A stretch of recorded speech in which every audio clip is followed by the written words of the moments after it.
বিএনপির কোন লোককে কেউ যেন চাঁদাবাজ বলতে না পারে।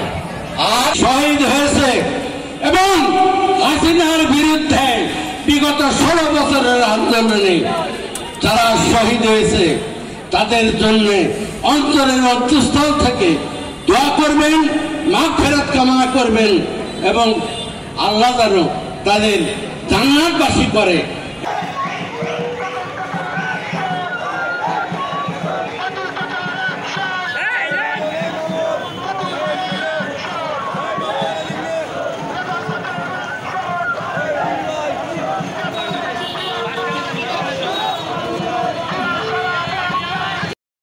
এখানে আছে কচি কাছারা আছে, যুবকরা আছে, বৃদ্ধ বয়সের মানুষেরা আছে।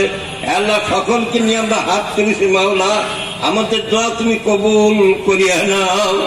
আয় আল্লাহ, এই দিনে গত বছর যারা আত্মহুতি দিয়েছে, দুনিয়ার থেকে বিদায় গ্রহণ করেছে, রক্ত ঝরিয়েছে, মাওলা তুমি তাদেরকে মাফ করিয়া দাও, তাদেরকে তুমি মাফ করিয়া দাও, তাদেরকে তুমি মাফ করিয়া দাও।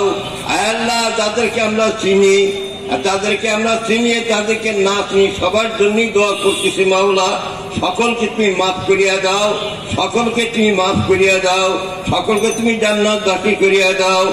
আর এই আল্লাহ, এই সংগ্রামে যারা আহত হয়ে যারা এখনো চিকিৎসাধীন আছে, আল্লাহ তুমি তাদের হায়াতকে দারাজ করিয়া দাও, আল্লাহ তাদের হায়াতকে দারাজ করিয়া দাও, তাদেরকে সুস্থতা তুমি দান করো মাওলা। আয় আল্লাহ, এই দেশের কর্ণধার যেই হোক না কেন, তোমার ফয়সালা যেটা সেটাই হবে। আল্লাহ তাকে তুমি সঠিকভাবে দেশ পরিচালনার তৌফিক তুমি তাদেরকে দান করো।